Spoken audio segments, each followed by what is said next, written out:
Siapa yang tidak mengenal dengan iPhone, iPad, iPod, atau MacBook?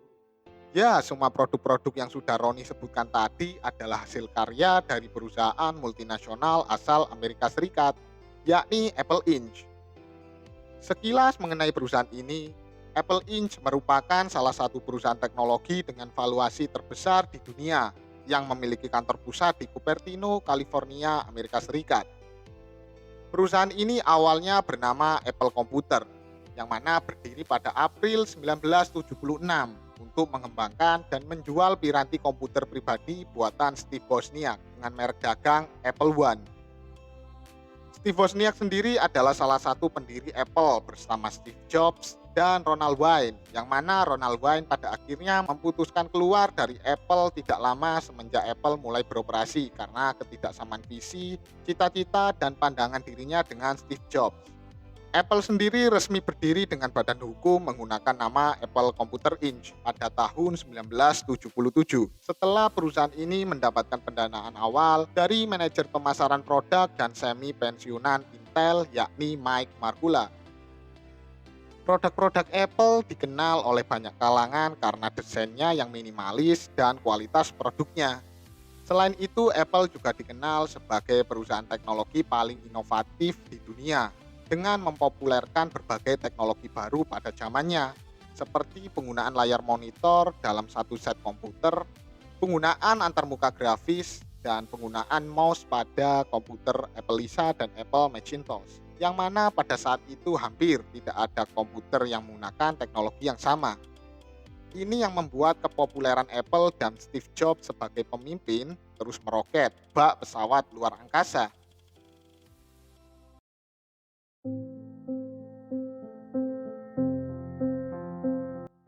Steve Jobs kecil lahir di San Francisco, California, Amerika Serikat pada tanggal 24 Februari 1955 dan diadopsi oleh Paul dan Clara Jobs dari Mountain View.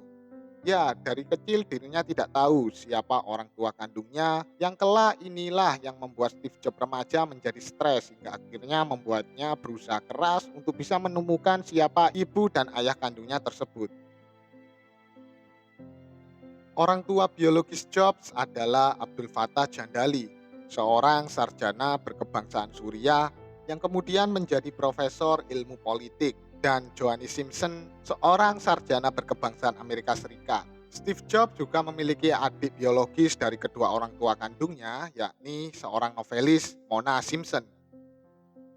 Jobs menempuh pendidikan di Cupertino Junior High School dan Homestead High School di Cupertino, California, dan sering menghadiri kuliah setelah pulang sekolah di Hewlett Packard Company di Palo Alto, California. Ia kemudian dipekerjakan di sana bersama Steve Wozniak yang kelak menjadi rekan pendiri Apple Computer Inc.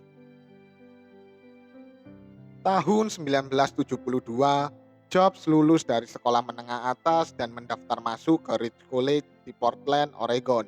Namun karena mahalnya biaya dan tidak sesuai dengan passionnya, maka ia memutuskan untuk drop out dari kampus tersebut. Ia melanjutkan audit kelasnya di Reed seperti kaligrafi, tipografi dengan tidur di lantai kamar temannya. Yang kelak dirinya mengakui bahwa tipografi dan kaligrafi adalah pelajaran paling berguna baginya. Karena dari dua ilmu pengetahuan tersebut, Job mampu menghasilkan karya-karya luar biasa bersama Apple.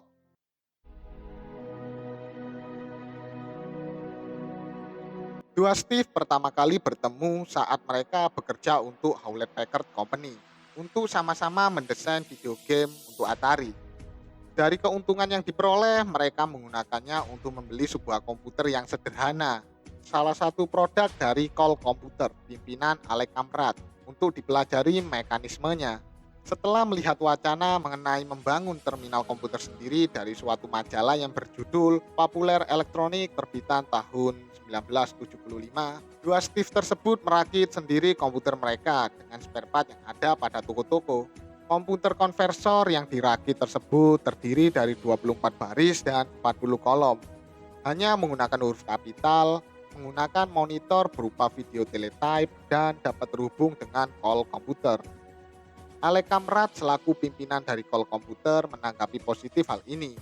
dan bekerja sama dengan Steve Jobs untuk menjual produk rakitannya tersebut pada firma dagang yang dimiliki oleh Kamrat.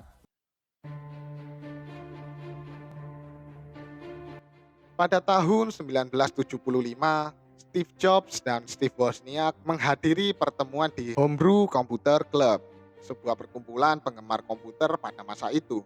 Pada pertemuan tersebut dihadiri oleh mikrokomputer baru seperti Altair 8800 dan IMSAI, menginspirasi Woz untuk menggunakan mikroprosesor ke dalam video teletype miliknya. Dan lengkaplah komputer yang ia rancang.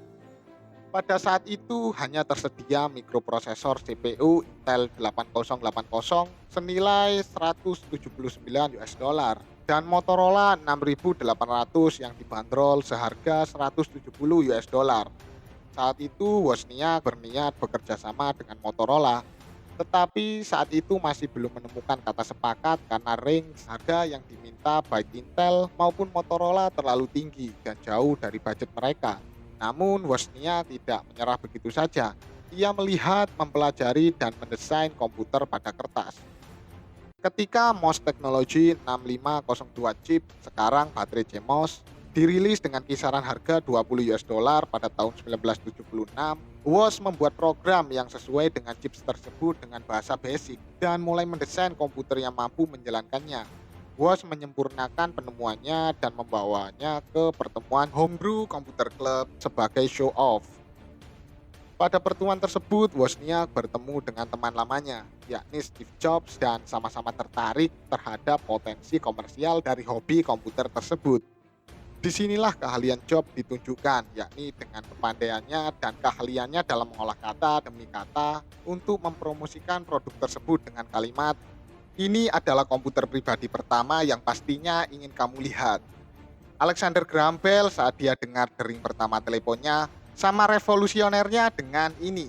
Ini yang dimaksud tentu Apple One. Setelah itu Jobs melakukan pendekatan dengan toko komputer lokal yakni The Byte Shop yang setuju untuk memesan komputer rakitannya sebanyak 50 buah dan bersedia membayar 500 US dollar untuk setiap pengirimannya dengan satu syarat yakni komputer tersebut harus dirakit dengan baik menjadi kesatuan yang utuh. Jobs mengamini tawaran tersebut dan menghubungi Kramer Electronics yang merupakan distributor komponen elektronik berskala nasional sebagai media partnernya.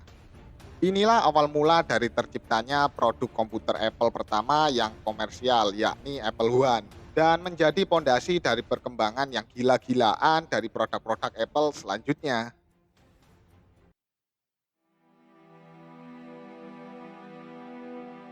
Pada tahun 1983, Steve Jobs berhasil memancing John Sculley keluar dari Pepsi Cola untuk menjabat sebagai CEO Apple dengan menanyakan satu pertanyaan yang akan sangat terkenal kelak, yakni, apakah kamu mau menjual air gula sepanjang hidupmu atau kau mau bekerja bersamaku dan mengubah dunia ini? Inilah kalimat bukti dari kepandaian Steve Jobs dalam bernegosiasi yang mana membuat John Sculley seketika mengiyakannya. Walaupun Jobs sangat persuasif dan karismatik bagi Apple, sejumlah karyawan menganggap dia sebagai pemimpin yang banyak berubah pikiran dan temperamental. Penurunan penjualan di seluruh industri menjelang akhir 1984 mengakibatkan keretakan hubungan kerja antara Jobs dengan Sculley. Di tahun 1985, setelah menyebabkan banyaknya masalah kepemimpinan di dalam Apple, John Sculley selaku CEO Apple memberhentikan Jobs dari jabatannya dan mengusirnya dari perusahaan yang ia dirikan.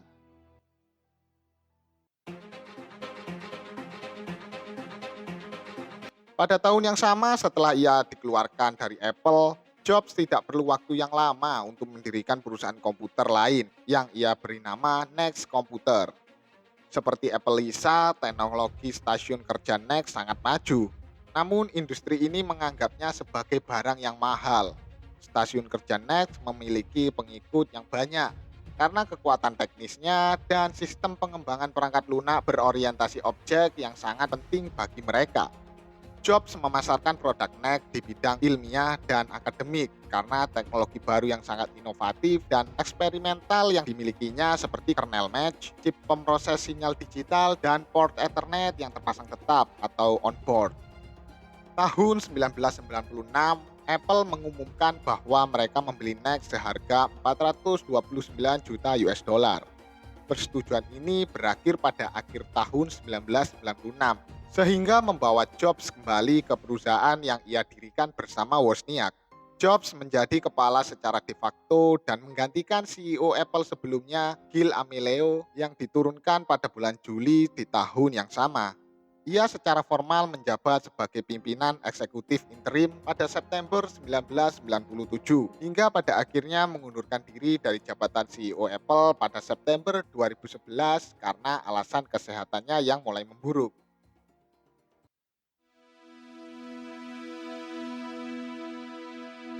Setelah ia mengundurkan diri dari jabatan CEO-nya, saham Apple turun 5% hanya dalam hitungan beberapa jam saja dalam perdagangan pasca penutupan.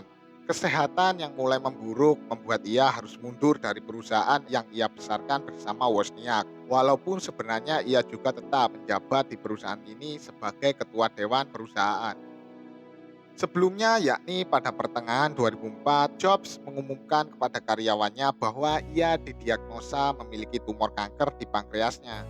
Prognosis kanker pankreas biasanya sangat rendah, namun Jobs menyatakan bahwa ia mengalami tumor langka kurang agresif yang dikenal dengan tumor neuroendocrine cell isolate.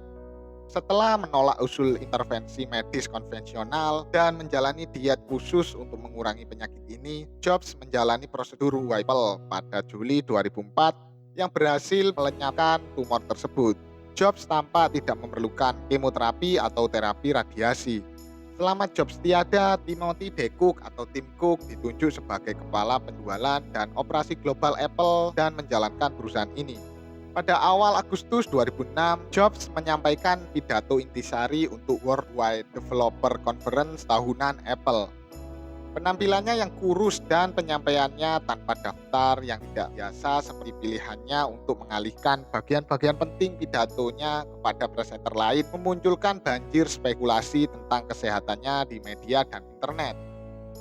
Pada tanggal 17 Januari 2011, 1 tahun setelah Jobs kembali dari transplantasi hatinya, Apple mengumumkan bahwa ia diberikan cuti medis.